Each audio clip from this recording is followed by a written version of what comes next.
Okay, everybody, welcome. We're about to start. We're starting. This afternoon, the keynote lecture is celebrating the work of Morphogenesis, one of the largest and most creative architectural practices of India, but also, I would say, of the world. A practice that was co-founded by Manit and Sonali Rastogi, both of them graduates of the AA. Manit, it's a pleasure to welcome you back to the AA after these years. It would have been great to have you here in physical person.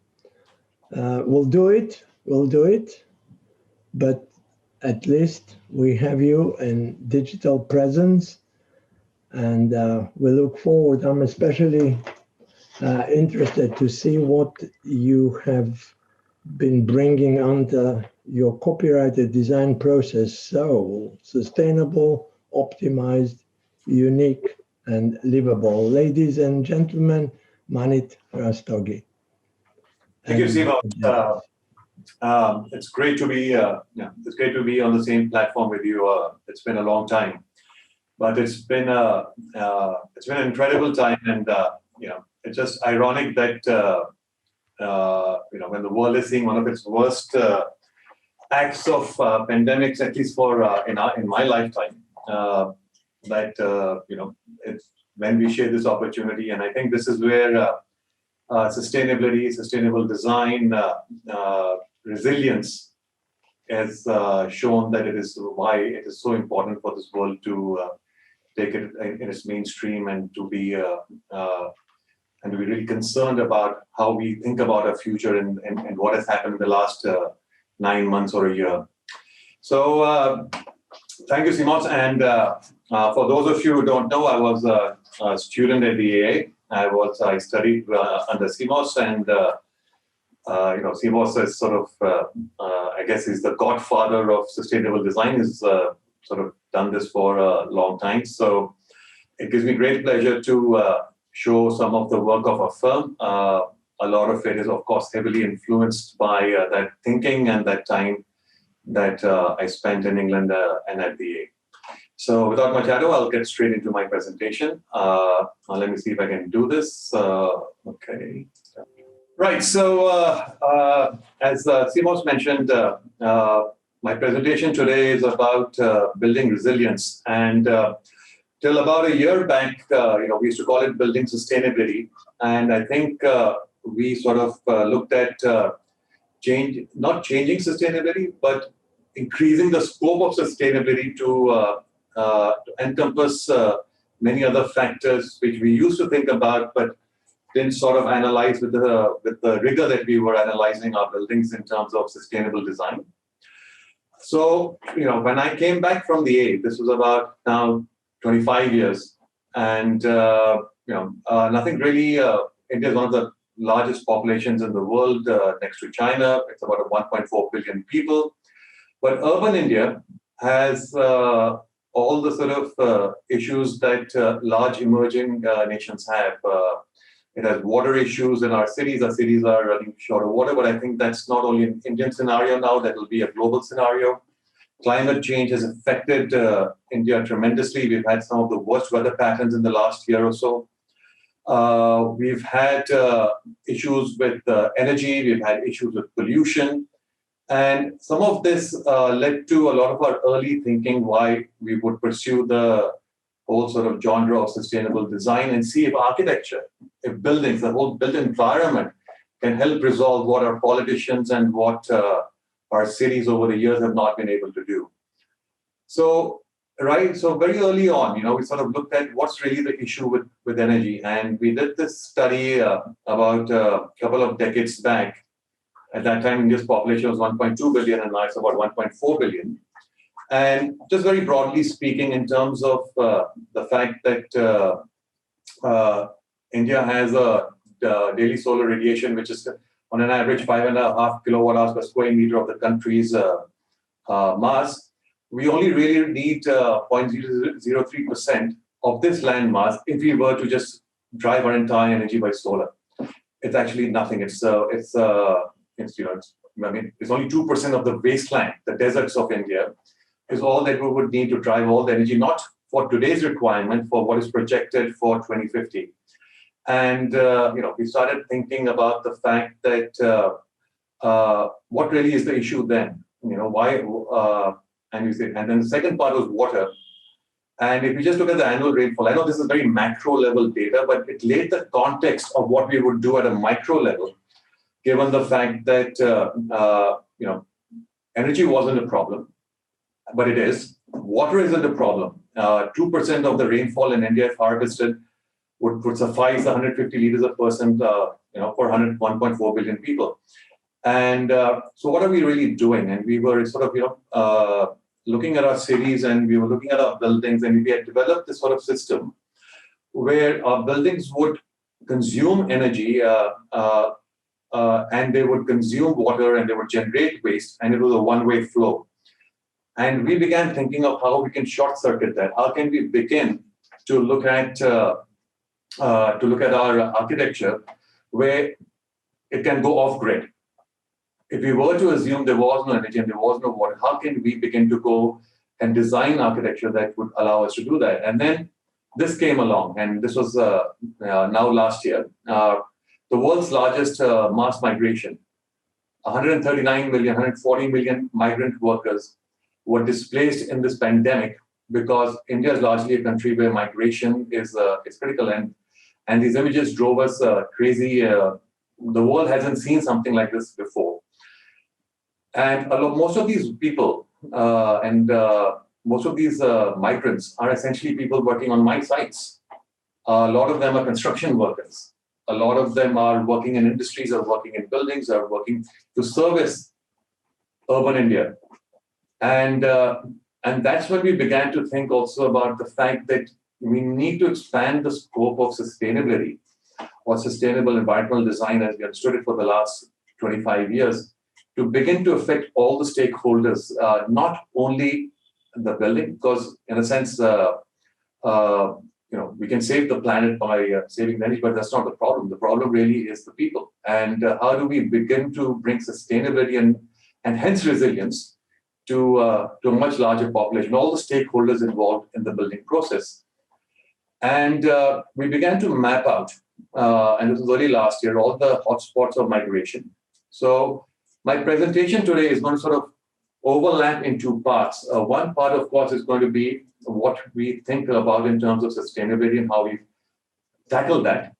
But second also is how we over the last several years have begun to engage with communities, with the people who are actually building our buildings, and what we think about that and what architecture can do to a nation in terms of providing models of design. So, one of the projects I'll show you towards the end is for decentralized industries where they can operate even in the hills, in remote areas, without where there's no grid or there's no access to water. So what I have mapped out here are essentially 6 projects. The first one I'll present to you is in Jaipur. It's one of the first projects that we did after we came back from England. It's a desert climate. Second one I'll present to you is in Delhi. It's a composite climate. Third one is in the hills, a very remote area called Rishikesh in Uttarakhand, where there's virtually no infrastructure. Kolkata, warm, humid, coastal climate, in fact, very humid climate. Moving across to a city called Surat in Gujarat, which is a very arid climate, a lot of glare, a lot of diffuse radiation, and then on to Hyderabad. I mean, these are essentially, so India is generally perceived to be one country. It's not. It's more like the Indian Union in terms of culture. It's as disparate as it gets. If you look at all the climatic zones that exist anywhere in the world, are sort of encapsulated in this one nation with 1.5 billion people. So moving on, what Simos was referring to, the only reason we copyrighted our design process, which we developed over the last 2.5 decades, was more for our internal yardstick, so that and in fact I ran a school of I was a director at the School of Architecture for 5 years, and Indians, by and large, like very, very tangible data. So they like metrics, evidence-based design, and a lot of that also comes from a long history of very limited resources. So no one, so even if you have a client here, and you tell them my building will be sustainable, they don't understand until you tell them why.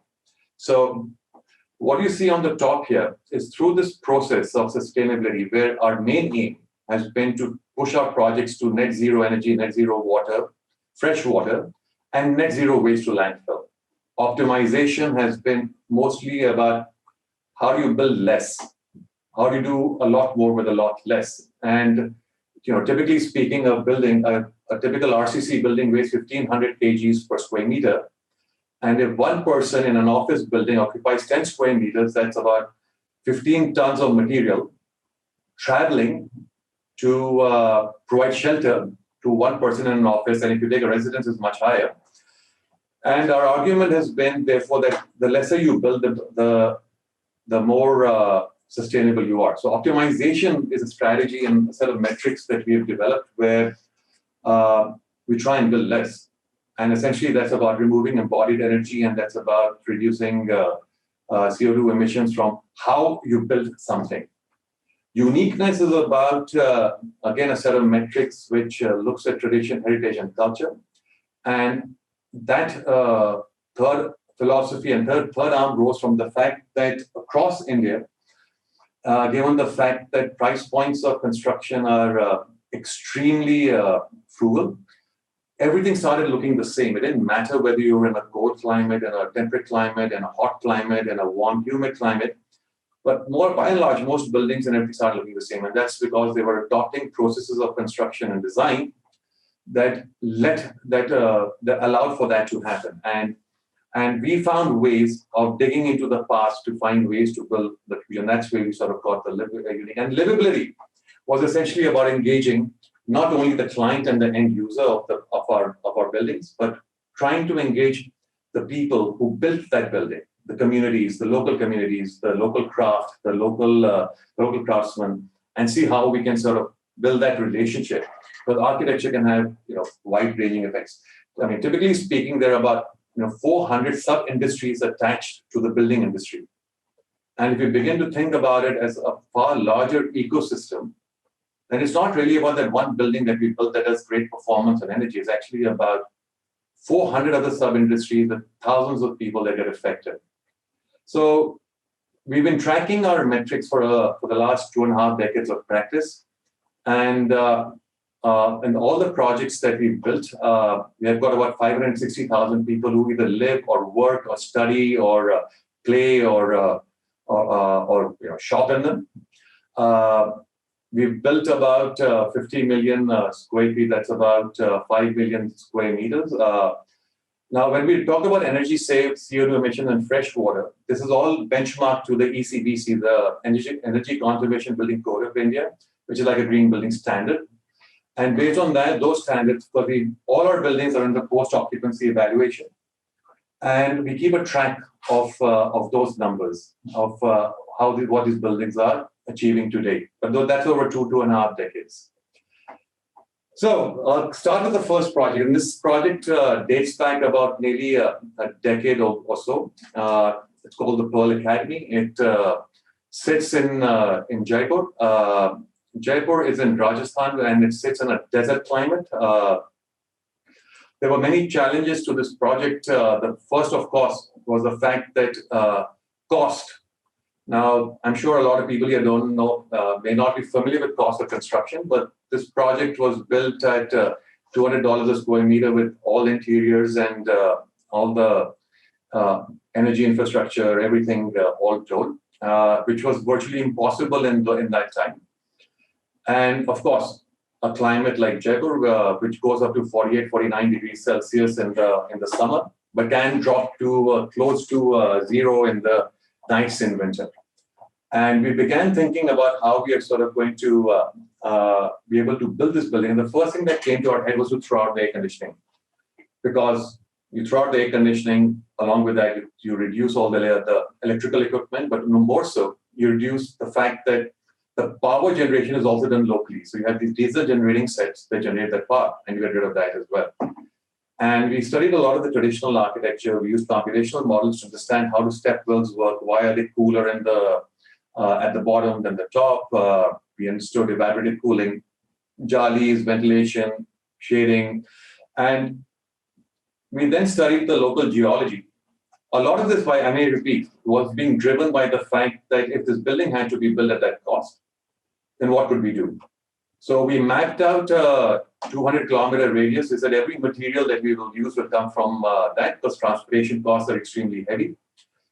And the other thing that we discovered at the time, which sort of I think emanated also a bit from my studies with CMOS, was that the temperature of the Earth about 3 meters below the surface is equal to the average temperature of the region. And in Jaipur, like I said, which goes from 0 to 48, 49 degrees, the average was sort of floating around 25. And we said, hey, that's a very useful, and which is why the step wells, if anyone has visited India and they go to the step well and you come down, it naturally feels cooler because the earth banking along with evaporative cooling is a phenomenal cooling mechanism. It's an underground air conditioner, naturally driven. So we said, fine. Now, typically speaking, any institutional building in India would be built as a block, and then you would sort of have the open space, which is the recreation space. But when you're in a desert climate, that open space is really worth nothing. And a key example of that would be Dubai. I mean, I know that CMOS had a whole team there. And these large outdoor spaces become mostly unusable through the year. And we said, well, we won't do our building vertically. We'll spread our building out and use the whole building as a shade, like a tree. And therefore, the space under the building will become viable. We did a very optimized, simple rectangular form. Idea was again to decrease the amount of surface area that we exposed to getting heat gain. And we went through a series of courtyard morphologies. The idea really being to keep the sun out, but let the daylight in. I'm not going to show you these diagrams. All of you probably know them very, very well. But the idea really was to develop, and because it was a design and fashion school, the emotional element was that if you were inside this sort of very rigid form, which was driven by our environmental criteria, in any courtyard, the courtyard should not be sort of like a rectangle and it flows. It should sort of flow freely like a Mobius strip. And that was sort of the model that we began over about a decade back. To achieve the parameters of, without air conditioning in a desert climate, we sunk down 3 meters. We recycle all the rainwater and we recycle water from the toilets by filtering and using a treatment plant. And we created our own step well, Bavli, in effect, which allowed for evaporation through the courtyards and cooling the building internally. And that sort of negative space, if I may, was pulled out of the program. So we were supposed to build about 25,000 square meters. We did. We built about 2/3 of that. And that entire area underneath, which to date operates at about 28, 29 degrees Celsius naturally, is used for an outdoor cafeteria, is used for various functions, performances, etc. And that whole underbelly section was designed to do that. These are just some of the pictures of that sort of step well that we created. All the water is harvested, not a single drop of water leaves the site. But we were just trying to do, just work with limited resources effectively. And obviously the whole thing sits in shade, it captures the wind flows and it cools the building down. We looked at insulation. Insulation was very critical for a project like this in a desert climate.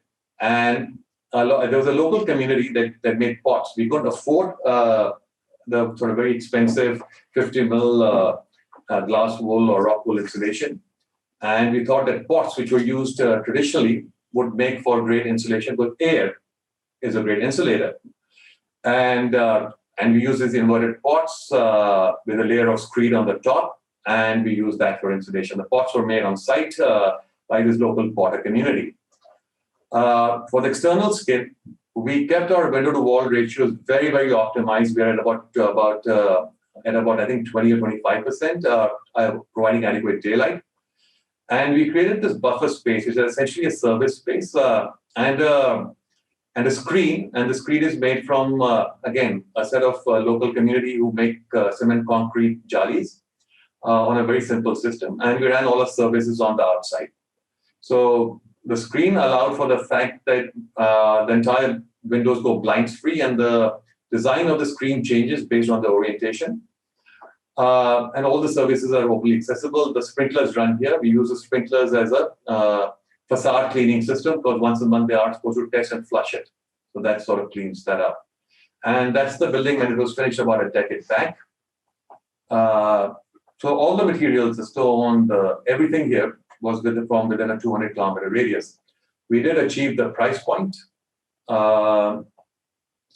And this building went on to become very popular with various schools of architecture. They've gone and studied it.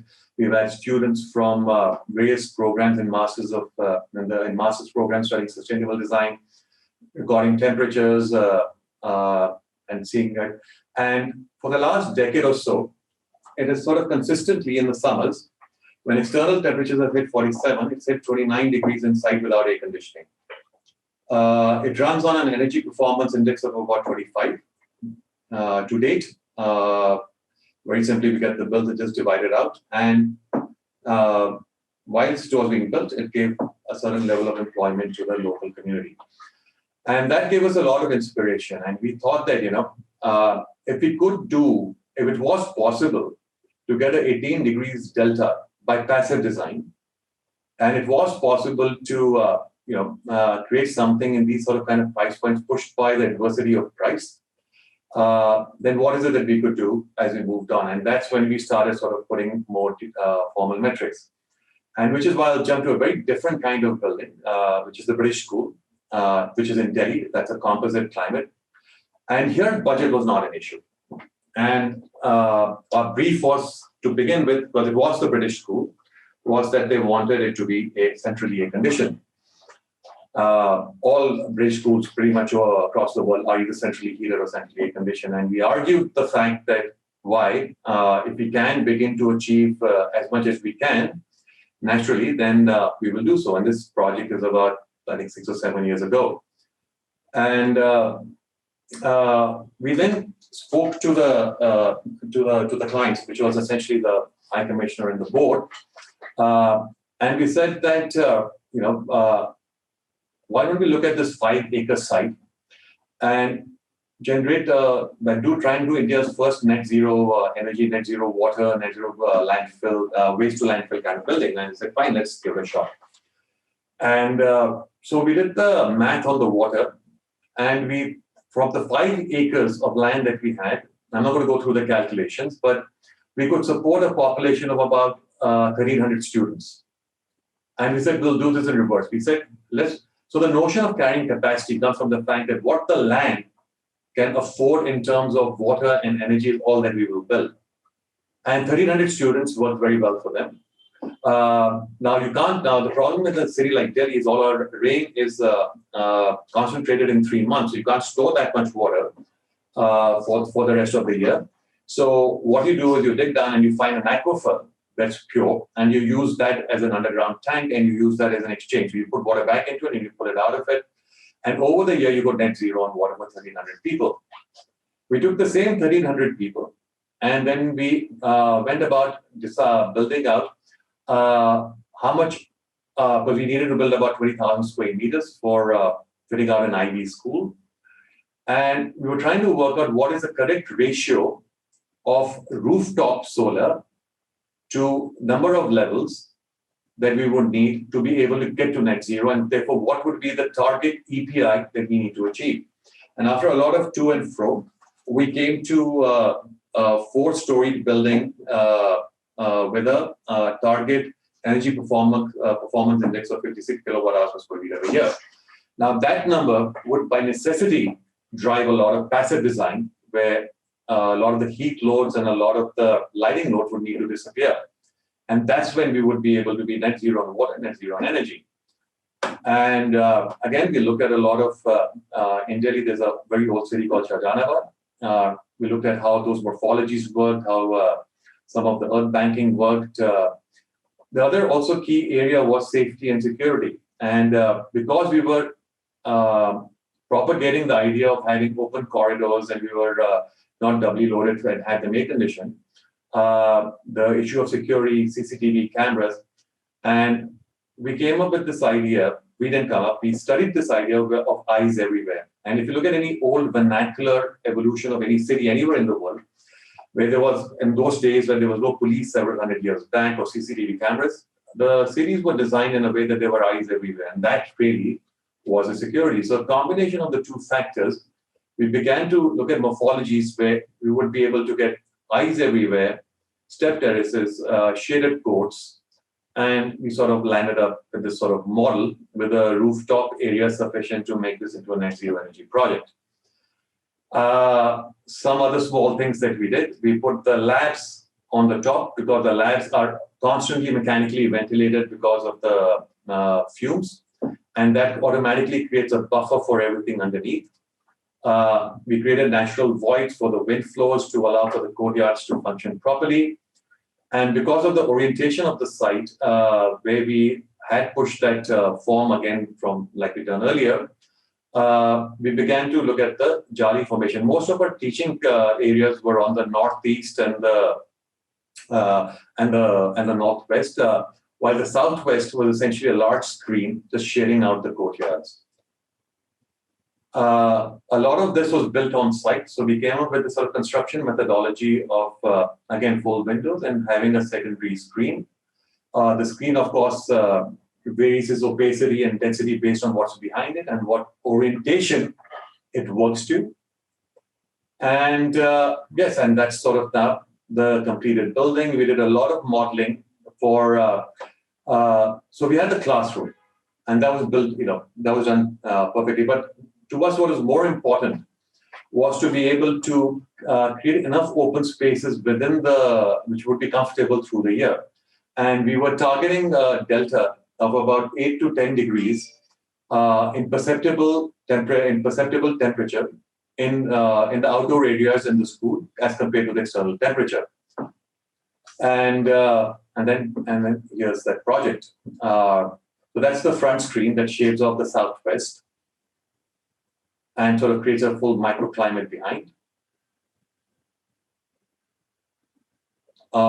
Again, open corridors. What you see here are air filters because it was a British school. We didn't air condition the entire school, but we did for the classrooms we did, and then create these sort of passive spaces. A lot of outdoor spaces. Well, this is a bit old, but the trees are grown now. Yeah, and that's the school. Now, on our post-occupancy, we to date have an EPI of 52. It's the only school in India right now which got a GREEHA 5-star rating. GREEHA is India's own green rating system. And as I am a founding member of the green rating system for, I can say that I had, it is genuine. I didn't falsify any data, but it's operating at a 52. Now, what you see here is a combination of surface temperature and air temperature. So, and then we sort of map that back to perceptible temperature. So at a 44 outside, we did manage to get a 10 to 12 degree delta in all the open spaces inside that school. So to date, and we keep our classrooms at about 26 to 28 degrees. So there is a gradation as one steps out and moves through this entire project. And it operates today as a net zero on all accounts. So that was in that sort of composite sort of climate. I mean, like in the composite climate, the winters aren't a problem. The real problems are, and it's not even the summer because shade, thermal mass, screens, a bit of evaporative cooling, that works. The real problem has always been the monsoon. Why it works really well in schools is that Indian schools are shut in the monsoons. That's the holiday period.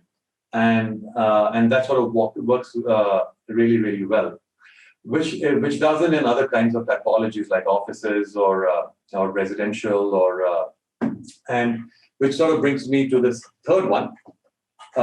This is a campus. It's a 100-acre campus for a very large technology ID firm called Wipro. They're amongst the three largest listed companies in India. And they do these sort of really massive campuses, have tens of thousands of people working there. This is located in Hyderabad, in Telangana. It's a very strange sort of climate. It's not very adverse, but it's got a tremendous amount of diffuse radiation. It barely has no cloud cover pretty much through the year. And temperatures do go up, but it's not that high. And it has reasonable wind speeds, reasonable wind temperatures, but the glare is just incredibly high. The diffuse radiation is what pushes temperatures up. And we worked on this project with S.O.U.L. It's one of the several we've done with them. And this is where we began. So we looked at the site, and that's about 100 acres. It's divided into 3 zones. And that zone 2, as we discovered, was largely unbuildable because it sat in a radius from a lake which wasn't too far away. And even as we discovered, it's sort of a bit low-lying. And the really buildable areas were these 2. We again pursued the idea of a carrying capacity. We had the 100 acres, and we worked out backwards as to how many people can we support from the rainfall. And we then, to store that water, because, like I said, Hyderabad is very strange in the sense that its entire geology is slate rock. So it was very hard to get to an aquifer and do water exchange with. So we really had to build a reservoir. So at a 4-meter depth, we needed about 15 acres of water reservoir to support 15,000 people working there. And again, similarly with energy, we worked out that if we hit a 60 EPI, then we will be able to, with 15 acres of a solar farm, which we have planned over and above the water reservoir. So essentially, the solar farm shades the water from evaporation and picks up the energy. We will be net zero on both accounts. And that's what we really did. So we identified the low-lying area. Everything slopes there. We get the natural rainwater. It's a 15-acre lake, about 4 meters deep. And then it's sort of got the solar panels that sit on top of it and on the site and shade it. And that piece of the land will never get overshadowed. So we could do the solar farm, 15 acres, on the site itself. And that sort of set up the basis of the first series of master plan. The second exercise was, as I'll just go back, was how do we begin to hit a 60 kilowatt hours per square meter per year, of which 25 is on primary energy, which is lighting and air conditioning or ventilation, and the 35 is on equipment. And how do we begin to get our building to work with the 25? The 35 was a given, so that's all internal equipment. The question really was, how do we work to 100% daylighting on the floor plate, and how do we bring our air conditioning requirements down to a point where through the year, and to remind you, these buildings tend to operate about 10 to 12 hours a day, 365 days a year, because they're essentially very large tech companies. So we began this exercise where we did about 8 of them. We did many more, but we sort of isolated 8 morphologies which were built upon isolated single towers, a series of square towers, courtyards, a hybrid of the tower and the courtyard, mid-rise high density, low-rise high density, micro courtyards, and we came up with several morphologies heuristically. And then we began to test them. So various kinds of ground coverages, various heights, and we then put them through a series of analysis. So the first analysis that we did was, of course, for wind, because wind was critical for us to, if we were to hit that 60 EPI, which is 25, we also needed to be able to get a lot of the functions from inside the building out. And a lot of the functions to run passively without air conditioning. Of course, where the essential work was happening would be air conditioned for various reasons of, the data centers, they need very tight control on air conditioning, etc. But how much of this could be sort of, and for that we needed the wind. Now, predominantly Hyderabad had an east-west wind, and we put all these various forms. We selected 5 that performed reasonably well. We then put them through the horizontal plane. We were trying to look at what, in terms of seasonal solar radiation, would the insolation be on the lower planes, and basis that we picked up a certain scheme. We then looked at daylight autonomy. for each of these 8 or 9 different schemes, and then again began to identify. And this was a highly iterative exercise between wind, solar radiation in the open spaces, and daylighting within the internal spaces, and what morphology would suit it the best. And finally, we selected the option which was sort of the micro courtyard option. And after doing a series of CFD runs on it, we cleaned up the entire the model. Again, this was highly iterative. And if anyone is very good with algorithms, this is a great one for that kind of process. And then we sort of finally ended up. So the first phase is what is now under construction, which I'll take you through. And then we've already done the urban design for the remaining 3, so that in a sense, the wind flows, the evaporative cooling, the shading, all those parameters remain the same. Coming to that first phase, which is approximately about 1 million square feet, about 100,000 square meters. We began looking at the outdoor spaces and trying to push the agenda of how can these outdoor spaces really begin to take primary functions. Can they replace the meeting room? Can they replace the gym? Can they replace the food court? Can they replace, what functions can they actually physically replace outside?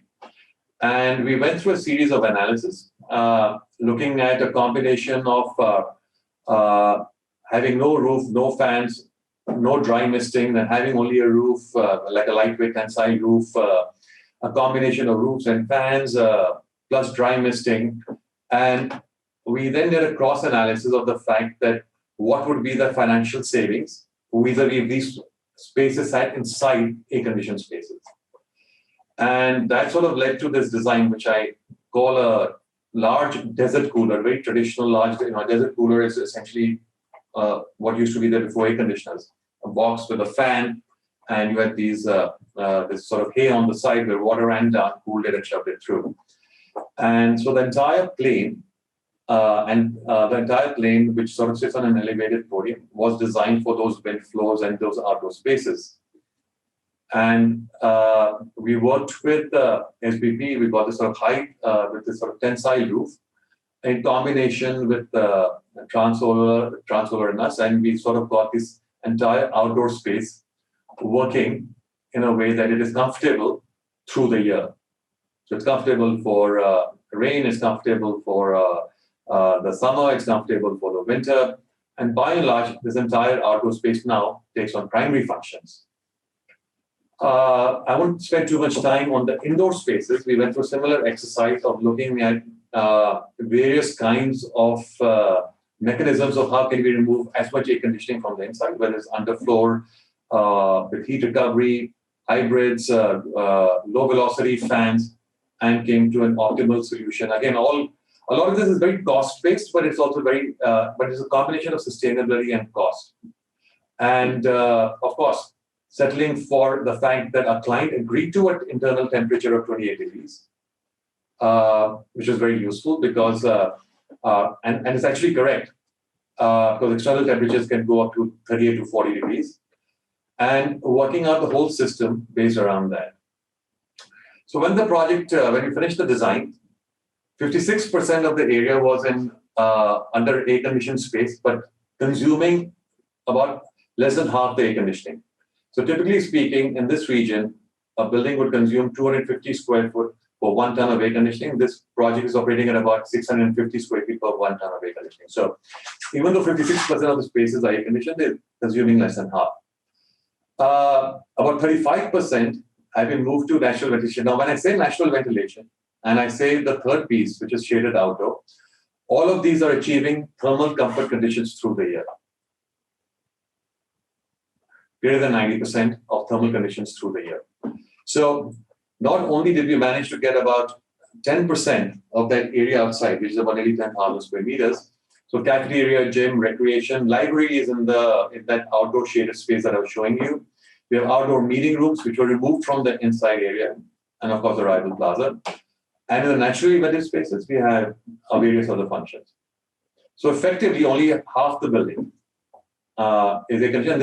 And this typically would be at 100%. And anyways, this is just some of the views of the building. And that's the building currently under construction. It got slowed down last year because of COVID. That's the sort of east-west axis for the wind, and the columns have these water channels that drop down, causing the evaporative cooling across the winds that go across. The central courtyard, which is shaded, which now will contain, and that'll sort of have the tensile roof with the food court, the gym, the library.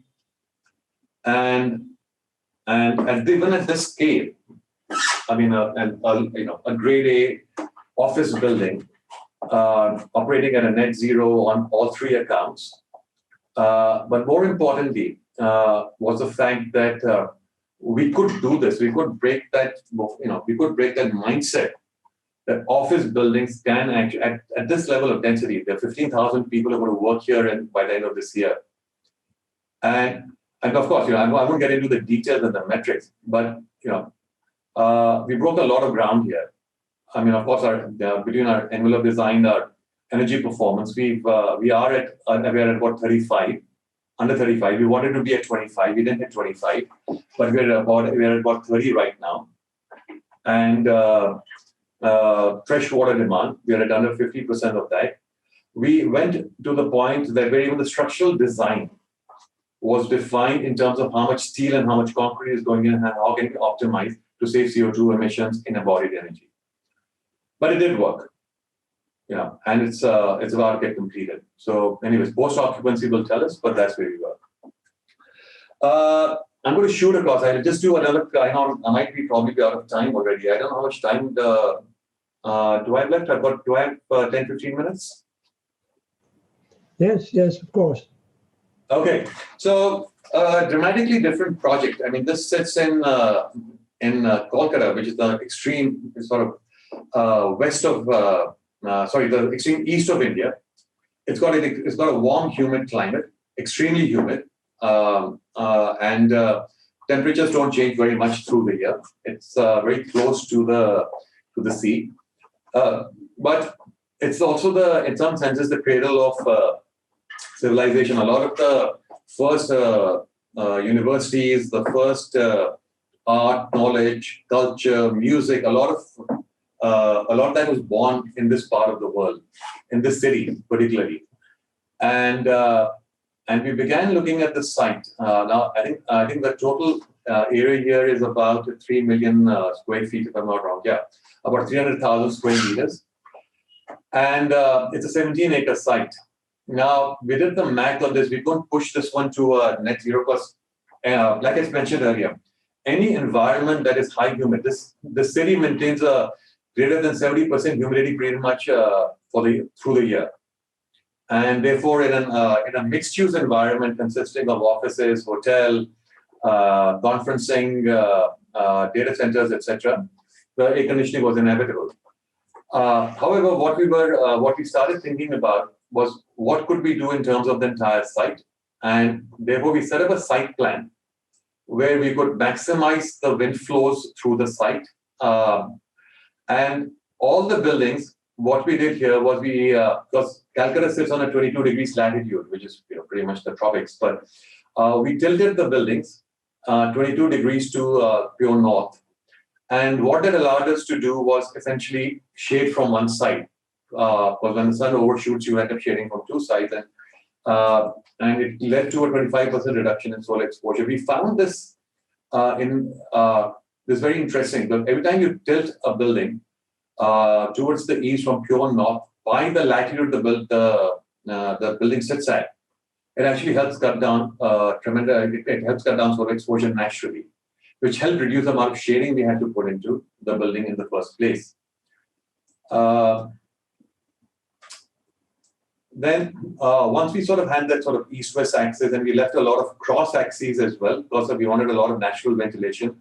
Wind speeds are not very high in Calcutta. They're at about 2.5 meters per second, but over the year, they changed direction. And which is why we sort of had to have this sort of thing sort of very free and as opposed to the previous one that I showed you, which was very fort-like, but very channeled.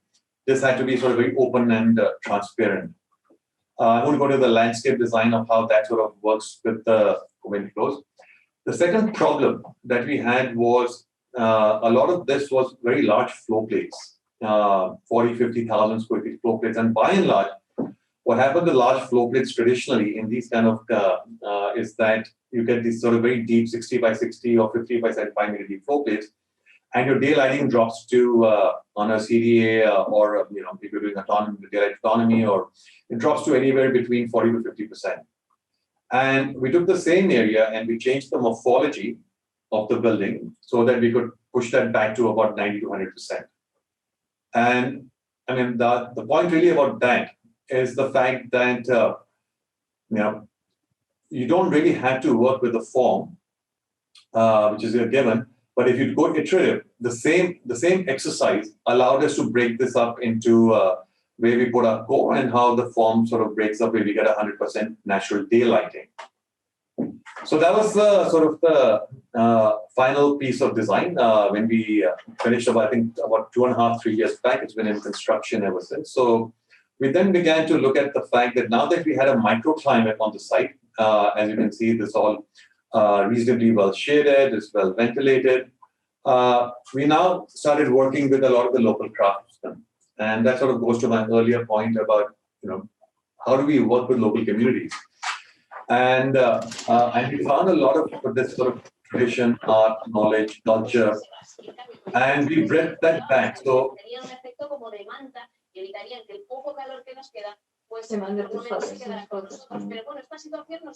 hello? We're here. Manit, we're here. I think I would hear something. Okay. El Albacete 13 bajo cero, en Toledo, recuerden que en Teruel y también en Toledo han sido Right. temperaturas las capitales de provincia. Vean, esos 25. Okay, great. Yeah, so we treated the entire 17 acres of the site as an open air sculpture and art gallery. Naturally ventilated, naturally water protected, 17 acres of outdoor, if I may, an arts and crafts museum. We worked with a lot of the local art schools and the local craftsmen who have this incredible craft who make all these sort of sculptures. And we then used a lot of the traditions of Bengal, of Calcutta, and abstracted them into this sort of graphic artwork, which the artisans could work with. And we then started using the west and the east facades, but all our buildings were north-south, albeit turned 22 degrees.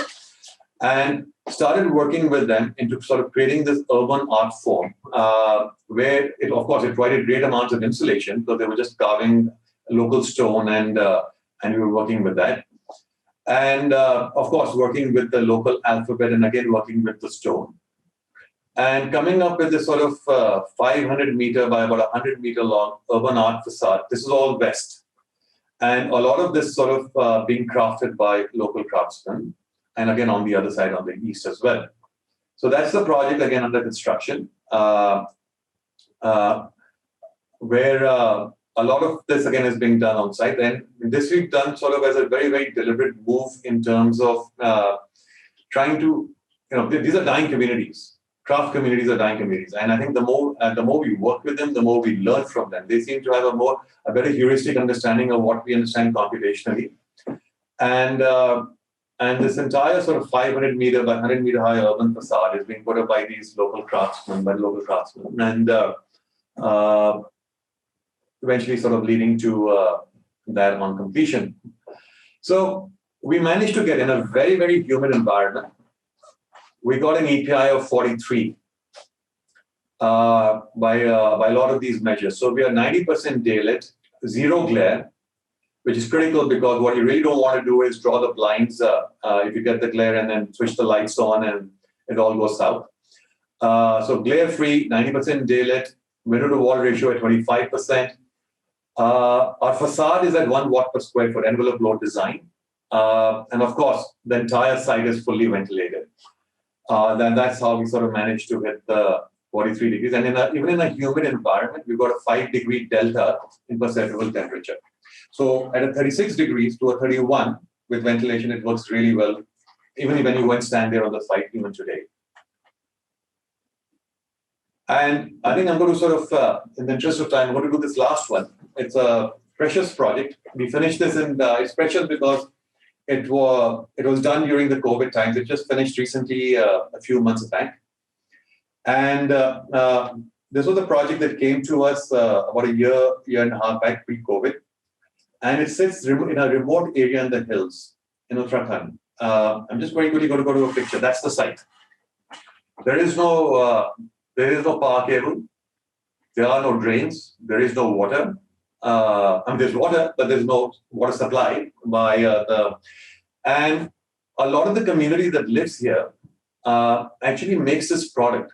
Now, Forest Essential is a luxury global brand. It's an Ayurveda brand of beauty product. And a lot of that is, and a lot of the people who make that product live here, and they walk or they travel about 20, 30, 40 kilometers to the town below to work there. And when the client came to us to redo that factory, and we said, why don't we build something here where they live, where they can work?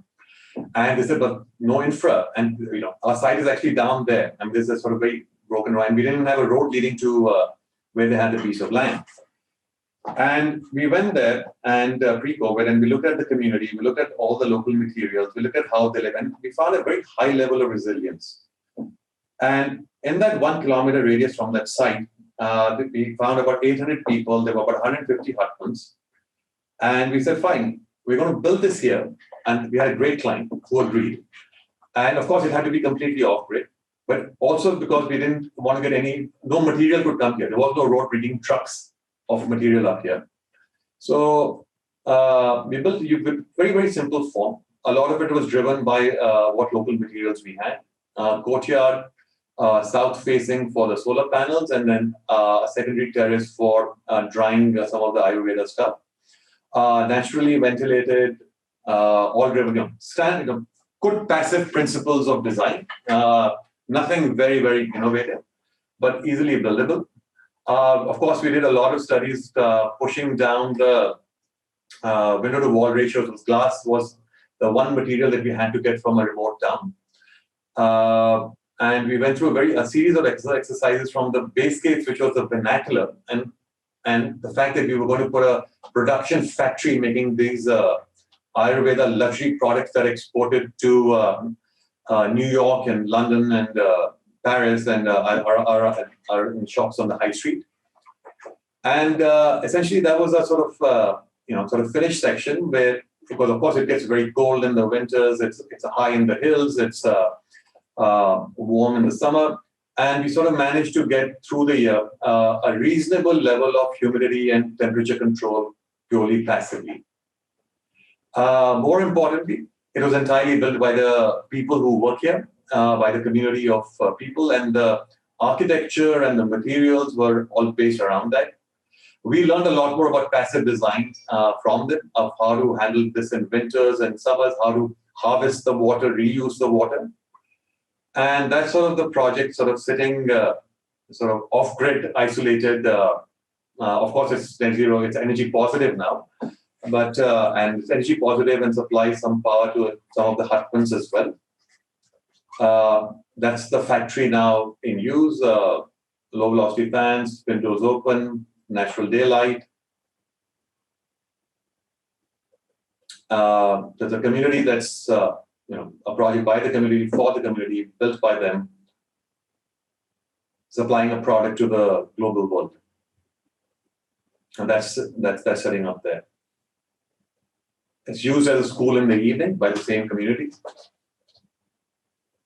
And and that's it. Yeah, so I'll skip the last one. I think, I think that's sort of my hour coming close to being nearly up. And this is just sort of a two-decade history of a variety of projects across various climates and various challenges. But at the core of it has always been the same principle. We begin by thinking, what if there is no energy and water? What do we do? How do we build? And of course, you will consume. So get as much equipment out of the building, get rid of the air conditioning as much as you can, reduce your heat loads, work as much as you can with local materials with the local communities. And that's what will get character and identity, and hopefully will lead to an architecture of resilience. So that's it. Thank you very much. That's my presentation for today. Thank you so much, Manit. Thank you. Thank you for this fascinating overview of the journey that morphogenesis has taken in these 25 or so years. Thank you for sharing it with us. I was just thinking as you started presenting that building that I've known a little bit, the Pearl Academy, and I knew a little bit about it because one of our students, as you know, we have many students from India. One of our Indian students was taking it as a starting point in the same way that perhaps you were taking the vernacular model. So that it seemed to me that now your projects are becoming the new inspirational model, the new vernacular, so to speak, for younger architects. I don't know how you feel about it, or whether it is actually happening or not. I do hope that you have a few more minutes. I will invite the audience for questions in a minute. But I wanted to say, firstly, myself, that I think this has been an amazing journey, very productive, but also very effective at the same time. Of course, there is this multidisciplinarity in the projects, and I wanted to ask you, how do you deal with the various demands that each of these projects makes? Do you have all the specialties, all the skills in the office, or is there collaboration, like I saw the name of Transolar there, in relation to climate analysis or whatever? So how do you do this, and how do you keep in touch with the projects after they have been inhabited? I mean, is this some sort of post-occupancy study? Would you care to comment on Yes. that? Yes, Ivas. It's a very good question. So there are two parts to this. The first part is that architectural fees in India are very stretched, and you normally cannot afford high quality consultants like say a Transolar to come and work with you. But however, so we have developed in-house competency. We have developed our own tools. Now it is not, and because of the experience, it's not necessary that we have to put every project through exactly the same level of analysis, because a lot of it also carries forward in terms of knowledge and wisdom. And but yes, to answer your question, most of, in fact, all of the environmental analysis that we do is done in-house. Now, some bits of it, yes, every project brings a new constraint. Sometimes it's the geology that's the constraint. Sometimes it's the climate. Sometimes it's the terrain. Sometimes it's and every time we see this challenge, we see an opportunity. I think the time we get really stuck is when someone gives us a really nice, clean piece of land in a nice, landscape setting, and we really don't know what to do with it, and they want to build a little house, which is, and we don't really know what the issue at hand is. So that's one piece. The second piece is that all our projects go through post-occupancy evaluation. So we have on completion 1 year, 5 year, 10 year. And the POC that and of course we get the data from whoever gives it every year in terms of their energy bills and all of that. But our post-occupancy that we do is based on going back to the project and interviewing the users. Mm. And we find strange things that we didn't design for are being used in certain ways because they really like that. Yeah. And some things that we designed for may be performing okay, but is not what the users want in a building.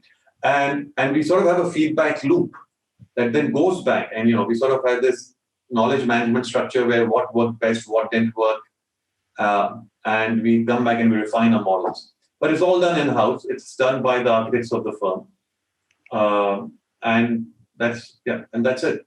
Yeah, good. Thank you. I mean, let me ask the audience here. We've got some 60 people who who are attending this session. Are there any questions or comments that you wish to direct toward Manit? Any of our Indian students?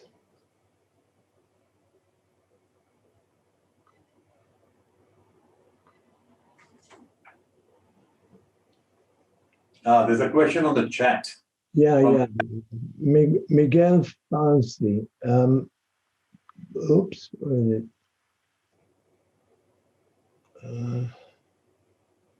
Thanks a lot for the exciting presentation. I wonder, how do you address two crucial issues in most constructions? One, the sand used in the concrete mix, and two, the land excavated to create what you call the underbelly of buildings. Manit? Sure. So if you notice, not all our projects have underbellies, and the underbellies come in projects where the soil bearing capacity is at a point where the foundations had to go down by at least 3 to 4 meters to achieve the SBC of the at that point. Now, when you're dropping down, so you have two options: either you pile or you excavate. Now, when you excavate, you get a natural underbelly. So rather than excavate, take the foundations down, put the soil back, and then put the building. We just take the soil away and use that. So first and foremost, the topsoil is very precious. It takes 100 years to make topsoil. So that is all saved. The rest of it is used, and the rest of it is used in site fills. It's used in part of the concrete, etc. But we don't do that everywhere. If you have a high rock strata, we won't do an underbelly. We'll find some other strategy. It goes to the geology of the land. If I have black cotton soil somewhere, I know I have to remove it to get to Mother Earth, or to get to Mother Rock, if I may. And that's how you get the underbelly. So it's not a design decision abstract of the soil conditions of where the site is. Okay, thank you. Any others? Okay, Joanna. Hi, Simons. Okay, you can speak. Okay, good. Please go ahead. Thank you. Yeah. Thank you for your presentation, Manit. Is very overwhelming, as it was mentioned before. Very exciting. I have a question for you, which is slightly different from the actual building design. You probably have quite special clients that come to you already knowing what your practice can do in terms of environmental design. I also come from a country of emerging economy, and I know how difficult it is to actually implement this environmental design, even nowadays with all the tools, all the numbers we can provide. So my question is, how is your relationship with clients, and how do they come to you? Do they come with just a conventional brief, and through your knowledge and your experience, you convince them of the advantages of doing environmental design? Do they already come because of your environmental attributes and the image that you created? How is the process between, how do you relate to the market, basically? Good question, Joanna. It's been a struggle. Okay, let me just say that to start with. But it's lesser of a struggle today. Now, in emerging countries like ours, and I've always said this in my lectures here, is that form follows finance. Okay, because very few people build for the beauty of building. Money, the cost of the project is really, really vital. Now, when you're telling a client, and if you can prove it through metrics and evidence that your building will consume half the energy that you thought it would, your bills to your tenants or yourself will be less than half of what you think. If that comes to you at a cost that is lesser than what you think, then it's a very easy sell. And that's the sell. So you will, so a lot of my talks are about a green building is one that is cheaper to build and cheaper to run. The problem happened in environmental design, and this is what. So the reason I'm a founder member of RIA. So about a decade back, when LEED came to India, and I'm not taking anything away from them, they brought the green rating system. but they would not give a green rating to a naturally ventilated building or a hybrid building. But their argument was that thermal comfort has to be achieved through the, and the definition of thermal comfort was so narrow that you couldn't do it without central air conditioning. So only a central air conditioning building would be green. And then that set the notion that if I'm LEED Platinum, I may be spending 10% more in my cost of construction, but I have a 7-year ROI. And in emerging countries, no one spends a penny more. It's taken me a decade to bust that myth. That's not true. The range of thermal comfort is much wider. It has to be understood in the context of the external environment. So it's sort of breaking that mindset of that sort of hard ideology of modernism of where you're abstract from the climate. But it's taken a long time, and it's much easier now. It's much easier now. But I think, and in that sense, I think when issues like COVID happen and adversity comes along, people become they understand the fact that even if not for money, it's still worth saving resources. But it has to be it can't be the sell of a green building costs you more and a well-designed environment. Well, if it does, then you haven't solved the problem. Yeah. Thank you very much. Yeah, thank you, Manit. But having the buildings and having analyzed them after they're occupied and being satisfied that they've done what you wanted them to do, then it becomes very possible to take the client, the prospective client, around with you to see the building, to experience the building. I mean, it makes a huge difference from showing things on paper. Absolutely. Even if they believe in science and in the predictive capabilities of, let's say, computer simulation, whatever, then it's not the same. Especially with daylighting, especially with the effect, let's say, of a contemporary jelly can make to the light with and without the sun coming in. I mean, one thing to show the, the simulation, and completely another, especially if the climate helps you in the sense that the sun is there every day, and then, compared to, let's say, us here. Now, someone called Tanshi, I think, started writing a message, but then stopped. Tanshi, are you around, and would you like to raise the question? I see the message. What is your advice for young architects starting their first or second projects to work as sustainable architects? How do you solve issues with clients wanting a 1,600 to 2,000 square feet residence, generally MIG, to work in the direction of sustainability? Couldn't be made more specific.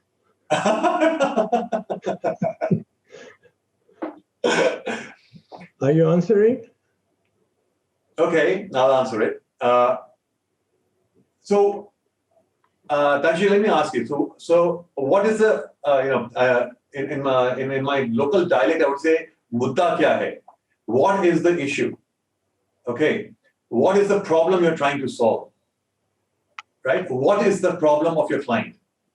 Okay. Now, how do you solve issues with clients wanting a 2,000 square feet residence, generally MIG? Now, a residence, whether it's 1,500 or 2,000 square feet, I mean, there are a million ways to go. Number one, the material. Okay, what material you use? Is the material sustainable? Is it from sustainable sources? What is the life cycle of that material? One. Two, in terms of that can you take that 2,000 square feet apartment and say that through the year they will never switch a light on during the day? They will never need an air conditioner. And just with a fan with their windows open, they will be comfortable through the year. Can you design that? And of course, they can go add an air conditioner later. That doesn't matter. But the question really is that, what is the challenge that you're giving yourself? I mean, it has never. We've done an art gallery recently, which is only 400 square feet, and we found sufficient challenges to work with. It's not about size or scale. It's not about.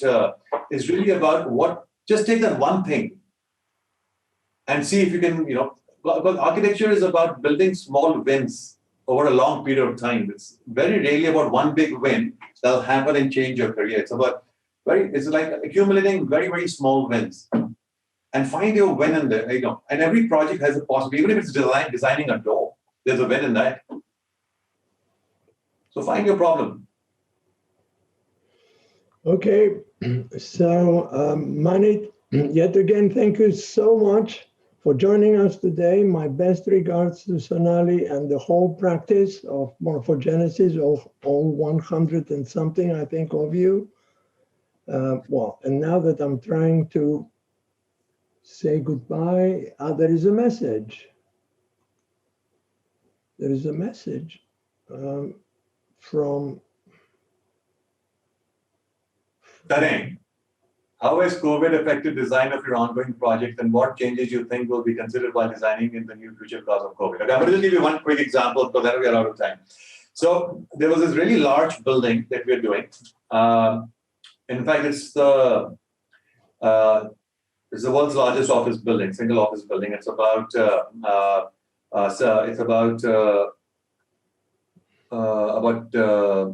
70 lakh square feet. How much is that? It's about 700,000 square meters. Single building. It's about twice the size of the Pentagon. And there is a reason why it's that large. Now, when we designed the vertical transportation system, and there are about 70,000 people who work in this building. So, of course, we had the vertical transportation consultant, VD consultant, we had the security consultants, and we designed this high code, low code lift system. And we had this lobby where, this sort of 40, 50,000 people would come to, go to different lift codes and shoot up. Now in COVID, okay, we've changed that design and the building is already in the construction. Why? We don't want 50,000 people coming to a single lobby. So we've now taken the high codes and low codes to different levels. And we've broken up the 50,000 into 10 and so we've got that. And we've divided the building into 5 different segments of 10 floors each. So now each core only shoots, so it's like 10 different buildings stacked on top of each other. And the whole notion of how people move has completely transformed. And we found that our wait times have actually improved. So there's not anything directly maybe to do with sustainability, but it does. So the fact that we know that in a 20-passenger lift, you can't put more than 6 people anymore because of COVID. What do you do with a building that's got 20,000 people working in it? And they all come back to work. And the other thing that we've begun to do in all our buildings is night purge, which was by reversing the AHUs of making now. Third thing we're doing, all facades are operable. Fourth thing we're doing, we're getting rid of anything that encapsulates space, whether it's a shaft, a false ceiling, a suspended ceiling, anything. Everything has to be accessible, open. So the impacts are very large and very many. Some we are doing in existing buildings, but the new thought process is very different. I mean, when we're designing now a residential development, we're not designing it as a 3-bedroom apartment or a 2-bedroom apartment. We're designing it as a school in the day because the kids may have to study from home. We're designing it as an office because the husband, the wife, they may be working as a social space, as a recreational space. It's no more one function to one space. It's not a bedroom. Now there are 4 rooms that can do multiple things through the day, through the year. And that changes how you perceive that space, how you analyze that space. So yeah, I mean, there are a lot of repercussions, but interesting ones.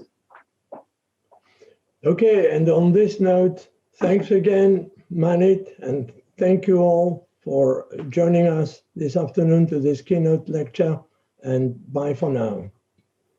Bye, Simos. Manat. Bye, Paula. Bye. Thank you so much.